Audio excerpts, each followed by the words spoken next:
네, 반갑습니다. 부산 폴리텍대학 전기과 이영진 교수입니다. 9주차 회로 이론 수업을 진행하도록 하겠습니다. 9주차에서는 복소수로 표현되는 임피던스와 어드미턴스에 대해서 잠깐 살펴보고 RLC의 직렬로 연결된 직렬 회로에 대해서 살펴보도록 하겠습니다. 먼저 우리가 지난 시간에 RLC의 각각 교류를 인가했을 때 전압 전류 또 임피던스의 관계를 이미 살펴보았습니다. 그래서 저희들 교재에 보시면 83페이지 지금 보시는 교재 83페이지 보면 복수 임피던스와 복수 어드미턴스에 대해서 따로 페이지를 할애해서 지금 정리가 되어 있는데요. 별도로 이거를 뭐 따로 보실 필요는 없습니다. 없고 제가 이 부분을 따로 정리해서 요약한 거니까 요약해서 잠깐 설명을 드리도록 하겠습니다. 자, 우리가 임피던스라고 하는 것은 Z로 표현된다고 했죠. Z로 표현되는데 Z는 결국 뭡니까? 전압과 전류의 관계식, 즉 전압에 대한 전류의 비율로 우리가 표현된다고 했습니다. 예. 그래서 이때 이것을 우리가 벡터로 생각을 하게 되면 이런 벡터로 생각을 할 수가 있고, 이때 우리가 이 Z를 임피던스, 이제 교류에서는 우리가 임피던스라고 하지만 임피던스 또는 우리가 이거를 복소 임피던스라고, 왜 복소수로 표현이 되니까 복소 임피던스라는 말을 아마 사용하는 것 같습니다. 예. 자, 그러면 임피던스가 가지고 있는 요소는 크게 저희가 이미 배운 바와 같이 Z라고 하는 것은 저항에 의한 임피던스와 또 리액턴스에 의한 임피던스 두 가지가 있습니다. 이때 리액턴스는 이상차를 가지고 있기 때문에 J를 붙인다고 했죠. 자, 이것을 잠깐 우리가 그 복소 평면에서 한번 생각을 해보겠습니다. 복소수 평면을 잠깐 그리면, 복소 평면,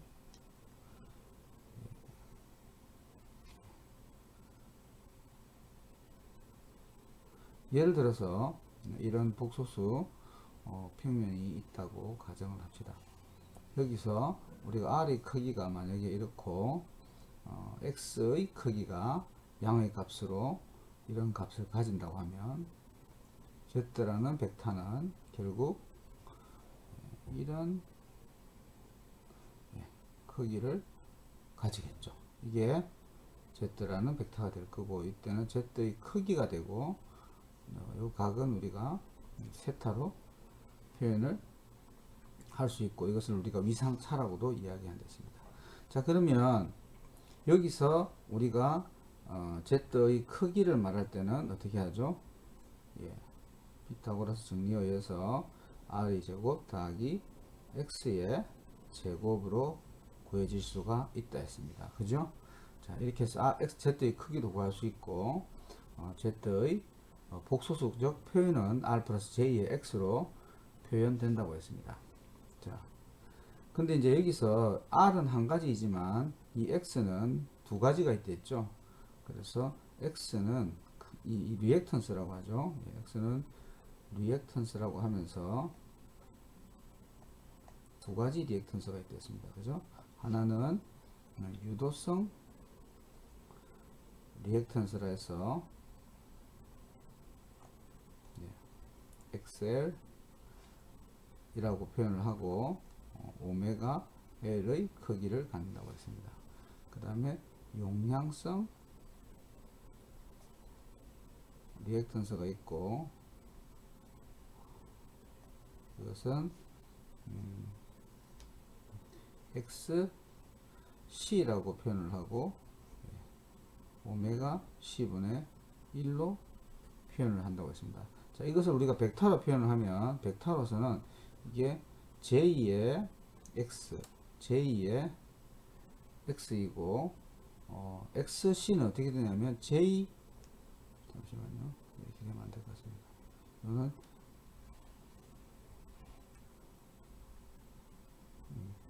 여기 J를 여기다 붙여야 될 건데, 그죠? 여기는 j가 여기에 붙습니다. 그죠? 앞에서 우리가 한번 복습을 해 보시기 바랍니다. 그렇게 하면 이 식은 다시 마이너스 j의 오메가 c분의 1이 될 겁니다. 그래서 만약에 이 책마다 조금씩 표현이 다르긴 한데 우리가 이 크기를 봤을 때 이것을 xl이라고 하고 이것을 우리가 xc라고 한다면 이 식은 다시 마이너스 j의 xc 이렇게 쓸 수 있고요. 이건 j의 그냥 xl로 쓸 수가 있습니다. 이렇게 리액턴스는 두 가지를 가지고 있다고 했습니다. 이것에 대한 상관관계는 뒤쪽에 하는 RLC 직병렬 회로에서 다시 다루도록 하겠습니다. 자, 그리고 여기 한 가지 더 첨언하는 것은 이때 J가 가지고 있는 의미는 뭐라고 했죠? 90도의 위상차라고 했습니다. 그죠? 그리고 J는 마이너스이기 때문에 이것은 마이너스 90도 위상차를 의미한다고 했습니다. 자, 됐죠? 자, 그러니까 90도 위상차라고 하는 것은 다시 앞으로 잠깐 돌아와서 보시면 이 Z라고 하는 것은 I와 V의 상관관계잖아요. 그래서 V에 대한 I의 비율의 위상차가 90도라는 얘기고 결국 V가 90도 앞선다는 얘기죠. 유도성 리액턴스는. 하지만 여기서는 90도가 뒤진다는 얘기입니다. 그죠? 예. 자, 그럼 우리가 간단한 예제를 한번 잠깐 보겠습니다. 예제 3-5 교재 86페이지에 나와 있는 예제가 되겠습니다. 자, 예제를 보시면 100V 60Hz를 인가를 했는데 어떤 회로에 20A가 흐르고 전류와 전압의 위상차는 40도, 즉 전류가 전압보다 위상차가 40이 늦다고 했습니다. 그죠? 그럼 전압이 앞선다는 얘기죠. 자, 전압이 앞선다고 하면은 일단 위상차가 전압이 앞선다는 것은 어떤 의미를 가질까요? 네, 이것은 유도성 리액턴스죠. 네, 유도성 리액턴스라고 우리가 예측을 할 수가 있습니다. 용량성은 전류가 위상이 앞서게 돼 있죠. 그죠? 그래서 이것은 그러면 왜 40도냐 하면 유도성 리액턴스만 있는 것이 아니라 용량성 리액턴스가 합쳐져 가지고 이게 유도성 성분이 더 많은 그런 임피던스가 연결되어 있다고 보시면 될 것 같습니다. 그래서 회로를 잠깐 보시면 이런 회로로 우리가 가정할 수 있습니다. 자, 교류를 인가했는데 임피던스가 있고 그 임피던스가 Z라는 임피던스입니다. Z라는 임피던스가 있는데 이때 전압을 100V를 인가했고 60Hz라 했죠. 그죠? 60Hz고 이때 흐르는 전류가 20A입니다. 그죠? 그리고 위상차 결국 전류는 전압보다 위상이 40도 늦다고 하니까 제가 볼 때는 이렇게 바로 이해할 수가 있을 것 같습니다. 전압 임피던스라고 하는 것은 우리가 조금 전에 우리가 얘기한 것처럼 임피던스는 어떻게 됩니까? I분의 V라고 되어 있죠. 근데 I분의 V가 얼마냐면 I는 20A고 V는 100V입니다. 자, 이때 100과 20은 모두 무슨 값일까요? 다 시료값입니다. 이게 전부 다 시료값으로 이해를 하시면 됩니다. 최대값이 아니라. 자, 이렇게 되고 위상차가 V가 지금 앞선다는 얘기죠. 전류가 뒤진다는 얘기는. 그러면 위상차를 40도로 이렇게 볼 수가 있습니다. 바로. 그래서 이 크기가 5인 위상차가 40인 임피던스로 바로 우리가 생각할 수가 있겠죠. 자, 이 표현 방식은 앞에서 우리가 한번 언급을 했죠. 극좌표 표현 방식이라고 했죠. 또 페이지를 표현할 때도 이렇게 표현한다고 했습니다. 그럼 이걸 우리가 다시 복소수로 표현할 수 있겠죠. 자, 복소수로 표현할 때는 어떻게 한댔죠? 자, 복소수로 표현할 때는 Z의 크기와 코사인 세타 플러스 J의 사인 세타 이런 공식이 있었죠. 여기다 대입을 하면 될 것 같습니다. 자, 그러면 Z가 얼마냐면 5고 코사인 세타는 코사인 40도가 되겠죠. 플러스 J의 사인 40도가 될 겁니다. 이것을 풀면 5 코사인 40도 더하기 J의 5 사인 40도 이렇게 될 겁니다. 이것을 풀면 교재에 나와 있는 답처럼 3.83 더하기 J의 3.21 오음으로 우리가 얻을 수가 있습니다. 됐죠? 자, 그러면 이걸 복소수 평면에 한번 그려 보겠습니다. 자, 잠시만요. 여기서 우리가 이걸 조금 내리겠습니다. 복소수 평면에서 우리가 이걸 한번 그려 보도록 하겠습니다. 그러면 복소수의 평면을 먼저 한번 그리면, 자, 이런 복소수를 우리가 생각할 수 있습니다.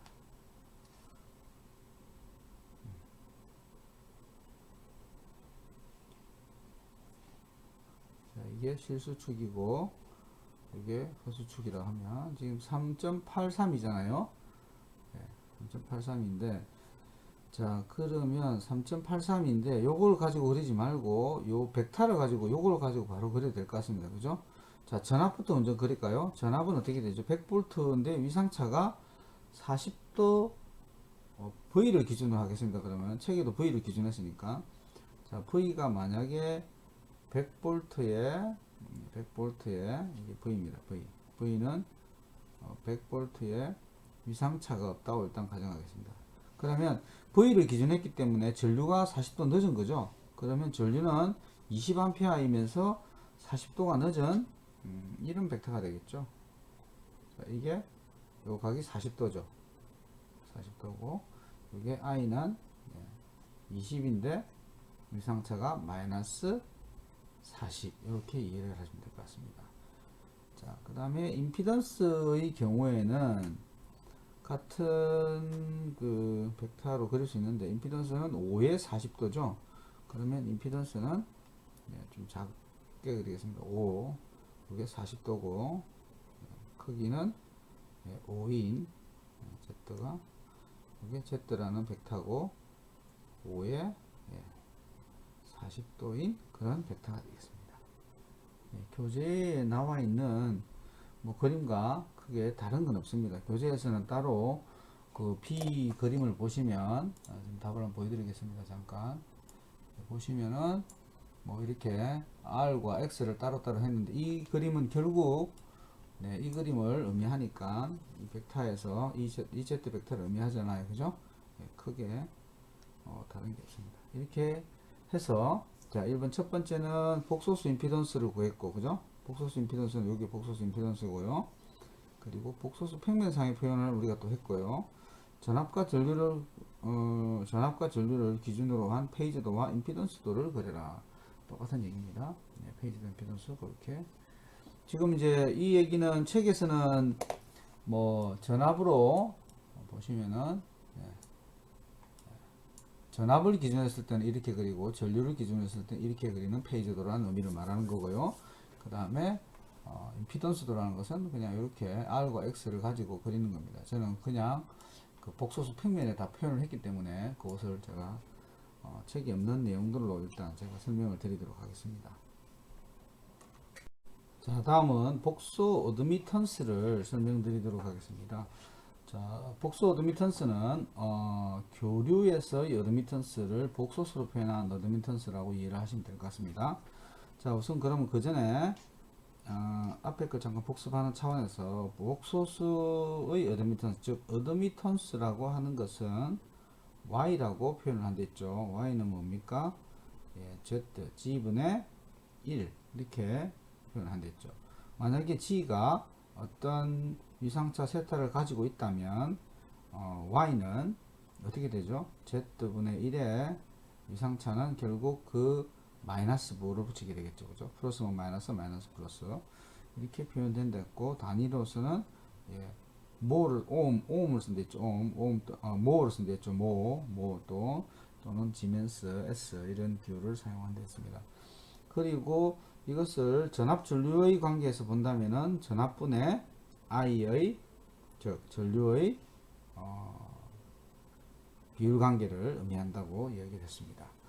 그리고 어드미턴스는 크게 두 가지가 있댔죠. 어드미턴스는 어떻게 됩니까? 예, G와 즉 G는 R분의 1이죠. R분의 1이고 G와 그 다음에 B, 서셉턴스 이렇게 두 가지가 있겠습니다. 그죠? B는 어떻게 되죠? X분의 1이 되겠죠. 그래서 어드미턴스는 컨덕턴스와 서셉턴스 두 가지로 요게 컨덕턴스죠. 그죠? 요게 컨덕턴스고 요게 서셉턴스입니다. 이렇게 두 가지로 구성이 된다고 했습니다. 자, 그러면 여기서 결국 G는 좀 전에 말씀드린 대로 R분의 1로 표현될 수 있고요. 자, P는 두 가지가 있겠네요. 그죠? 예, 앞에서 우리가 X가 요게 리액턴스죠. 그죠? 예, 리액턴스인데 X가 두 가지가 있기 때문에 P도 두 가지가 있겠죠. 즉 XL분의 1이 하나 있고 또 하나는 잠시만요. 하나는 XC분의 1이라는 게 있겠죠. 그죠? 자, 그래서 XL분의 1은 어떻게 됩니까? 이거는 오메가 L분의 1이 되겠죠. 그 다음 이거는 어떻게 되죠? XC는 오메가 C분의 1분의 1이 되겠죠. 자, 여기서 우리가 벡터까지 한번 고려를 해볼까요? 자, 벡터까지 고려를 하면은 J의 오메가 1 되고 여기는 J가 밑에 붙겠죠? J의 그죠? 그래서 이걸 다시 풀면 어떻게 되죠? 얘는 분모 유리하려 하면 마이너스 J의 오메가 L분의 1이 될 거고 요거는 J의 오메가 C가 되겠죠?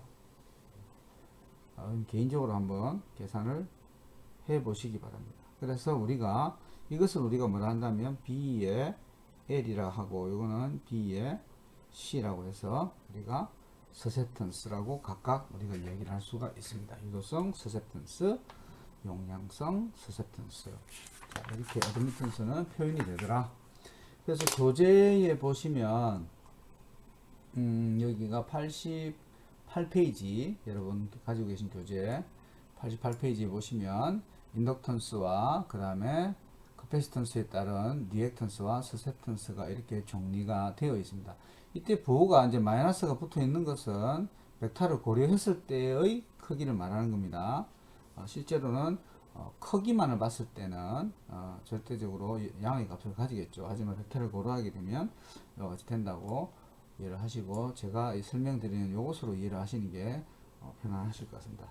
자, 이때 J가 여기 밑에는 오메가 C에 붙고 여기는 오메가 L에 붙는 것에 대해서는 8주차 수업에 대해서 보시면서 다시 한번 복습을 하셔서 이해하시기 바랍니다.